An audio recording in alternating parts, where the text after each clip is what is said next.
Hey guys, MC Stu here, and today we are going to take a look at the duty officer system, more of a higher level overview as it is somewhat complicated, but we're going to touch on the basics of each of the parts on that as an ongoing part to the sub mini series in the beginner's guide here. Before we jump in, if you haven't subbed to the channel, I would appreciate if you would go ahead and do so. Ring the bell, click that button. Also, if you're interested in additional perks, take a look at potentially becoming a membership or getting a membership to the channel. All right, let's go ahead and jump in and take a look at duty officers. So what we'll want to do first to start this off is we're going to click the duty officer button here right at the top. And let's start with looking at our overview, okay? So we'll kind of take a look at a couple of these kind of pieces, and then we'll kind of jump back and forth. So this is going to show us our commendations, and as we do duty officer missions, you're going to progress through these different commendations. If you click on them, you'll see the different ranks and the different perks. You can go ahead and read through those. They'll give you things like the ability to grant diplomatic immunity or transwarp capability to particular locations, or recruitment of bridge officers. The list goes on and on. So take a browse through this here, and you can kind of see the things you might want to focus on for yourself. R&D school also uses the duty officer system, and this is just a kind of a real easy place to kind of see where you're at in the different schools. So let's take a look at R&D and just start with that just briefly. This probably would call for a whole separate video, but essentially I have 3 research projects going right now for beam training. I'm trying to get to level 15 to open my next slot. You can read through these slots. You're going to start with 1, and as you progress different, a school up to a certain level or multiple schools up to a certain level, you will unlock more of these slots so you can do more projects at once. When we go in and let's say we want to craft a battery. So this battery requires level 10, which I am past. It requires some R&D materials, and it also requires a particular duty officer, a fabrication engineer. And so if I click on this, I have the mats, I have an available engineer. I can go ahead and click start, and that gets going. In some instances, I'll find, depending on what I'm crafting, I don't have the duty officer I need, or he is currently busy on one of these other ones. So sometimes having multiples of those, especially like I like to use these batteries, I need to have like 4 or 5 of these guys so I can use all my slots at once. So that's kind of just real brief how the duty officers work with the crafting system. So you need mats in order to craft, and you need an appropriate duty officer in order to go ahead and build whatever it is you're after, or do the research to progress through the schools. Let's talk about where duty officers come from. You can go to Starfleet Academy. We'll jump down there in just a moment. In fact, why don't we just go ahead and jump down there now while I'm talking, because we can look at this screen anywhere we are. So let's go ahead and beam to the Academy. You can buy duty officers from the exchange. You can buy duty officer packs from the exchange. You can buy duty officer packs from the C-store. You can also recruit duty officers from your fleet. There's duty officer missions where you can trade in 1 duty officer for 2 others, and they're spread out all over the place. There's a few of them around Starfleet Academy. There are other ones on the different fleet holdings. I'm not going to go through all of those. Maybe in another video we'll look kind of specifically at that stuff, but I mean, they're everywhere. If you run around the back of this building, there's one over there where you can trade in 1 type of duty officer for another type, or 2 lower quality ones for a higher quality one. They're all over the place here and at different locations across the game.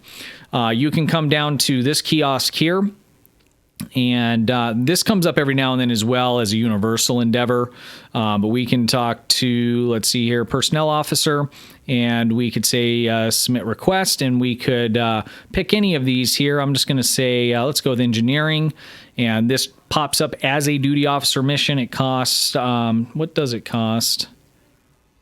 These are the rewards. Doesn't look like it really costs anything. So you can just come down here, click OK. It is a 48-hour mission. After 48 hours, I will get a reward of 2 to 4 duty officers, and they're just random. Sometimes they're good, sometimes they're not. So if you're lacking, you can come down and run all of these if you would like. Once you get them, you can even sell them on the exchange if you want to. This is another place you can kind of farm EC. You're not going to make a ton from each one, but if you're doing all of these every day along with Tour of the Galaxy and some of that other stuff, it really does add up. So here's a place you can just get them from free every couple days, depending on which ones you pick, and go from there. Let's take a look at the interface here again. So we're going to go into duty officers. So we talked about R&D, high level, where to get duty officers. Let's take a look at our roster. So the duty officer roster is going to show us all the duty officers that we have. If they have this emblem on them, that means they're busy doing something. They're either slotted in your active space or your active ground, or they're currently doing a duty officer mission, which we'll take a look at in a moment. Let's take a look at the active space. So this will refine the list down to duty officers that have space abilities. And you'll see there's a whole bunch of different classes: civilian, medical, engineering, tactical, engineering, security, ops, just quite a few of them. And so what you'll do is, depending on your build and what you're doing, you will slot duty officers for your active space, and they will give you different bonuses. For instance, this one here, when he is slotted, which he is, anytime that I use emergency power to engines, it is going to cool down my evasive maneuvers. If we take a look, say, at this damage control officer, what does she do? Chance to reduce time for emergency power to subsystems abilities. So anytime I use a emergency power to subsystem ability, I have a 35% chance to reduce the recharge time for all of those abilities by 30%. Many of these you can stack and use 3 of them. Generally, it caps it at 3 on most of these, so I couldn't do like all 5, or if I've unlocked the other slot, you can have up to 6 duty officers. You would buy the last one from a fleet holding. I believe it's the research center of your fleet holdings. You can purchase another slot so you can have 6 active duty officers going at once. Same concept with ground. So if we take a look, say, at this guy, he is going to give us 20% chance, reduce cooldown for exotic in our I can't even read that. Let me get closer to my screen. Exothermic induction field by 10 seconds when we use that. So same kind of thing. These are basically going to give you a little extra buffs or recharges or a whole host of different things. But this helps build out your abilities on ground and in space. There are some other slots here like sick bay. To be honest, I'm not sure what that's for. If you know, let me know. If you have prisoners, they will show up here. There's missions where you can go turn in prisoners to a security officer. That'll vary where that is depending on your faction, but you can get dilithium and different things like that for doing that. Let's go ahead and beam up so we can take a look at running duty officer missions. And we'll just go up to Earth Space Dock here because there's some there. For some reason, at the Academy, there isn't any. So these missions are going to vary depending on your location. So right now, we're beaming up to Earth Space Dock. We're going to take a look at those. If I were to beam to my ship after that, there's going to be a different list of missions available to me. Looks like our batteries are done, so let's go ahead and collect those. Now they are in my inventory, and I can slot them on my ship. Okay, duty officers. So when we click on this tab here, this is going to give us a list of available duty officer missions in each of these little tiers. Now, science, development, and those are the only 2 available here on this current map. If we click on personal, we're going to have a slightly different list most of the time here. So let's take a look at this here. So collect contraband. This is going to require 2 security officers, which I believe I have here. You'll see that there is some green and red writing. There are traits that your duty officers have. So if you get real into running these missions, and there's some that are very valuable, if you go to particular locations, there's places where you can run duty officer chains, where it's multi-parted mission. You have to complete 1 of 5 and then 2 of 5 and on, and it'll unlock more. And you can get technicians for running aux to bat. Duty officers, you can get missions where you get bridge officers. You can get missions where you get Jevanite, which is a great consumable for adding hit points. There's just a ton of different stuff, and those are available in all kinds of different places, and they're randomized in some cases. So it might be like this area of the sector map, it's available every so often. So sometimes you have to kind of fly through that. And there's, I mean, you can go deep dive into this. There's whole write-ups on Reddit and stuff where to go to find particular things and particular missions. But let's just say we're going to run this first one right here. So we're going to plan it. And again, this is giving us some information here. So if we go back to what we were looking at, because I got sidetracked, I apologize. That contraband one looked like it expired, so that's not available anymore. But so if we take a look at what it's requiring, you'll see the writing in red on this one is aggressive. So if your duty officer has that as a trait, that is going to be a negative for the outcome of this mission. So you'll need to have these specific things: entertainer, looks like 2 entertainers, and then any civilian or officer. We need 2 of those, and we don't want any of them to have the aggressive trait, but we would like them to have unity and entertainment. I'm sorry, guys, I'm kind of far back from my screen. It's hard to see some of this stuff. But basically what you want is duty officers that have traits that are the green color, and you do not want them to have traits that are the red color. So if we were to, let's look at one that we can actually complete. You'll see there's a critical success chance, and you'll get better rewards for critical success, and you have a better chance at getting critical success by slotting duty officers that have the appropriate traits, the ones that are in green and none that are in the red. So for instance, like this duty officer, he doesn't have any of the ones for the green, but he also doesn't have any for red. So I mean, we're not going to fail this mission, but we're most likely not going to crit on it. So when you're doing some of these specific missions that you're hunting down in order to get, duty officers, bridge officers, or other consumables or whatever it may be, you're going to really want to look at those missions, find out what kind of traits, and be out collecting duty officers from the exchange, or running the daily or 2-day missions from the academy until you get the ones that you want, or go to the exchange and look through the list of those and look for the ones that have traits that you need for the missions that you're doing. So we'll just go ahead and begin that. And so now it's going to show in my in progress. So we have the recruitment one that's going, that didn't require anything other than time. This is going to reward me with a few duty officers once that's completed, and then this one is going to reward me with these things once completed. There are some that will reward you a lot more dilithiums. This is a good way to farm that, and EC. You can run quite a few of these missions daily. I know there is a cap, and again, I'm not sure how many you can run at once. If you know, please go ahead and throw that in the comments for me. I am curious. I have not looked that up. So if we jump back over to our roster and let's just take a look at, I don't know, whoever. Let's look at this person here. You can see here it says traits. And so when you're on the exchange looking, you hover over, it's going to show the traits that they have. And, that'll be logical, teamwork. And so when you're slotting missions, or again, if you're chasing specific missions, you're going to want to make sure that these traits are matching up as best as possible, or that one of these traits isn't in red, where it's a no-go, you don't want it. That's going to improve your chances of failing that duty officer mission. So we've talked about where to get duty officers. We've talked high level on just doing the R&D crafting and the duty officer involvement there. We've talked about duty officer missions themselves.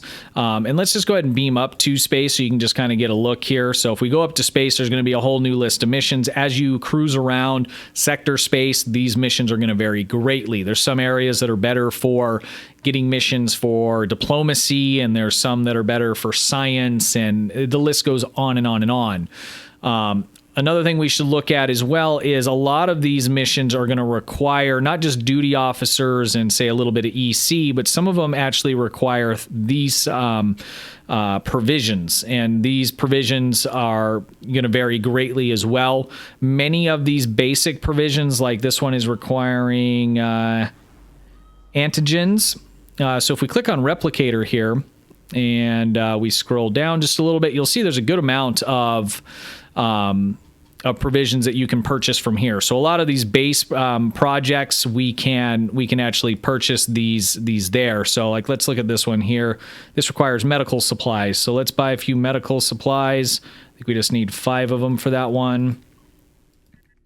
Okay, we got that. So now that we've purchased those, we can go ahead and plan this. and slot it. And you'll see some of these here, the bridge officers I'm slotting have some no bueno ones, but I'm still going to go ahead and be able to pass this and get the little rewards for them, but I'm not going to be able to crit most likely with this. So we'll just run it. There we go.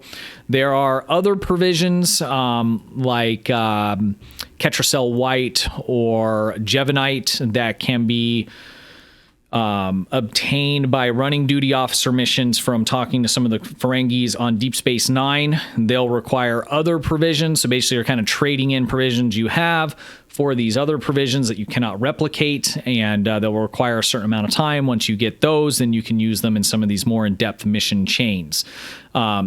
I hope that this video was helpful. I have a feeling in some instances here this might be more confusing than it was before, being that, you know, if you're watching this because you don't know what's going on with it, you probably didn't know anything about some of this stuff. But this is just kind of a real basic overview. The main things, you know, as a beginner or a newer player that you want to focus on is making sure that you're active in your ground space roster, that, you know, what you have slotted is complementing your ground and your space builds. I would go into your duty officer missions and just run anything that's available constantly. You got nothing to lose here. It will tie them up though, so if you run a bunch of these and then you go do some crafting, you may find that your duty officer's busy and you got to wait for it to get done. So as a newer player, there's a good amount of XP you can get from here. Dilithium, there's certain ones that'll give you good dilithium. You can go into department heads and basically sort specifically for assignments. And there'll be specific ones under, you know, your different department heads here. So I'm just kind of clicking on stuff. So here's one that requires Ketracel White. And you would need to get this from one of the Ferengis on Deep Space Nine. Some of the other missions may reward you with this. You can also buy all of these provisions off the exchange. So I'm one short to be able to run this. If I went to the exchange, I could purchase one more, and I have the duty officers for it, and I could run it. So I would, like I said, for the time being, roster, make sure your space and your ground rosters are filled out properly for your particular build. On a daily basis, just come into duty officers and just run anything that is available to you. Just keep running them all. As for R&D, and again, I'll probably do a separate video specifically on R&D because this gets pretty deep as well. But what you want to do is focus on whatever it is you want. So for me personally, I generally start with trying to unlock more of these. So I believe that's going to be getting like one of them to 5, and then 2 of them to 5, and then 3 of them to 5, and then 1 of them to 15. And but then I'll focus on beam training because I want to get to level 10 so I can craft these batteries for myself. And so what you do is you scroll all the way down to the bottom. It's not there now because I have 3 running, and I'll go ahead and run them. Here they are. And I'll run these on a daily basis, and that will level up your schools. So those are the things that I would focus on as a newer and beginning player in the duty officer area, is getting your crafting schools up by just running these, and I can show you what it looks like. So they're always going to be at the bottom. Here's one here. I could run this. Here, I'll do it. Actually, let me do a different one that I could use. We're going to go with kit. So I'm going to scroll to the bottom. I have duty officer for it. Takes a little bit of resources, and we'll go ahead and slot that. And tomorrow or in 20 hours, this will be done, and I can start running another one. So R&D, run your school upgrades here so you can get this up. Run any available duty officer missions that are available to you. And if you want to go after something specific, go flying around sector space. You'll find all kinds of different stuff there. And then again, in your roster, make sure that your space and your active ground rosters are filled out with appropriate duty officers that are going to benefit your build. So I hope that was helpful to get you off and started with the duty officer system. Like I said, I will make some videos kind of diving more specifically into R&D, also the Admiralty system, and then we can maybe even in one of those, maybe I'll just add it in a little bit closer to commendation. But this stuff's pretty straightforward as you run, diplomatic missions, right? As you run more and more of these, you're going to get, and it'll tell you how many. So like this one here is exploration. You're going to get 11 exploration points for that, which is not very much. If you go floating around, you're like colony, there's this one's 100 points. So there's some that are even more. As you get more of those points, that's how your accommodations go up. into the different levels here. So this is pretty self-explanatory. You're just going to want to look through these and see which perks from the different levels you're going to want to go after in order to, in order to slot those particular missions. So again, I hope that was helpful. I'm trying to keep this little mini series short in each of these videos. If you have any questions, jump into the Discord server. Again, the community in there is awesome, and we'd be more than happy to help you out. You can also throw that in the comments, and again, we'd be more than happy to help you out with that. So until next time, guys, have a good one, stay safe, and thank you for watching.